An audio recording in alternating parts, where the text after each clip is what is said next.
the government don't build houses.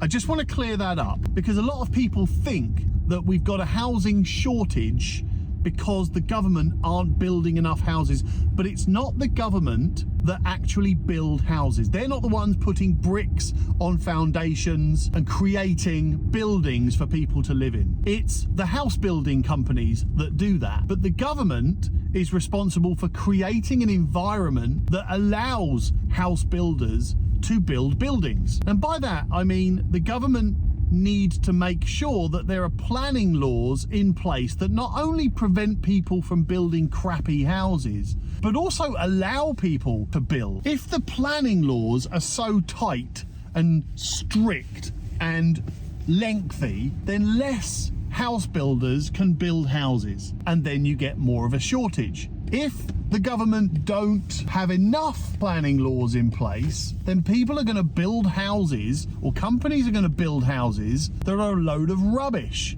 and are going to fall down. They're going to be unsuitable for living, and that will be just as bad. You think that you've got a housing shortage because not enough houses are being built? Well, you'll have even more of a housing shortage if the houses that are being built aren't suitable for living in. So many more problems than that. So look, planning laws, as much as we don't like them, as much as we don't want to go through the whole planning process, they are a necessity to maintain standards, but they also keep your city looking suitable, looking okay. Otherwise, people just throw up buildings that just look like a load of rubbish and spoil your city, and also spoil other people's enjoyment of life. If you live in a house and then someone decides to build a 10-story block of flats next door, well, that's not very nice, that's not very pleasant for anybody. So look, planning laws are a good thing, but the government creates that environment to enable house builders to build houses, but also build houses suitably. But also,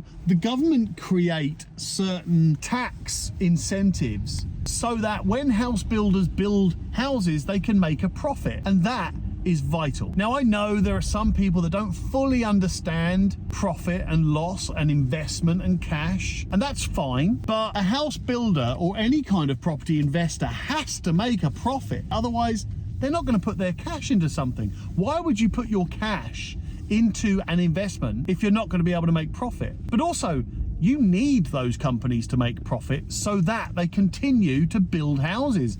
You need them to make profit so that they have enough money to invest a suitable amount of money in a good property and to build a good property in the right way. If a house builder is not able to make profit, well, they're more likely then to cut corners, more likely to build crappy houses, and then you've got another problem. So the government creates that environment and makes sure that, yes, the house builders are still going to pay tax, but there are certain incentives that encourage them to build properties. And there's also government support in order for people to be able to buy these properties. That's why you see so many incentives from the government to help first-time buyers buy new properties, newly built properties, because not only do the government need to create an environment that allows house builders to build properties in the first place, it has to make them profitable. It has to enable house builders to make profit from them. It has to enable house builders to build suitable properties, but be able to at least build properties. But it also has to make sure that the house builders can sell them. So there's lots of incentives available for people to be able to buy newly built properties. And also there is a requirement from the government for a percentage of social housing. So if a house builder builds 50 houses, then a percentage of those must be offered as social housing, or the house builder will have to pay a load of money to have them not part of social housing. And that means that the government is trying to create this environment where they are encouraging house builders to build properties, enabling them to make profit, enabling them to build suitable properties, enabling people to buy those properties properties and live in them, and also making sure that the people that can't afford to buy a property right now can still live in a nice newly built property. And all of those things I absolutely agree with. Now,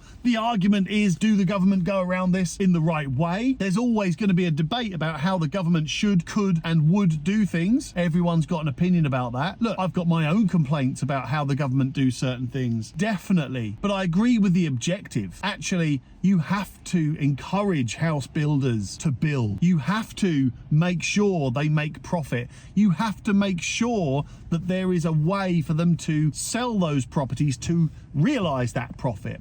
But you also, those things are tied in with the person's ability to be able to buy them, but also you have to enable people that can't afford to buy to still benefit from all of these buildings that are going up. The government are putting a lot of money into these things, and so therefore the whole country needs to benefit from it, because inevitably it comes from our tax. So I agree with that. What do you think? What do you think the government gets wrong when it comes to enabling people to build houses, enabling companies to build houses, buy houses, and so on? What do you think the government gets right? And I bet no one's going to comment on that. I bet no one's going to actually put some comments about what the government do well. Nobody wants the government to do well. Everyone hates the government. What do you think? I'd be really interested to know. But just to clear up, it's not the government that build houses. The government create the environment for others to build houses. So let me know what you think about that. And you can comment on this, or you can just contact me directly. It's Tom at soanegroup.co.uk. Speak soon.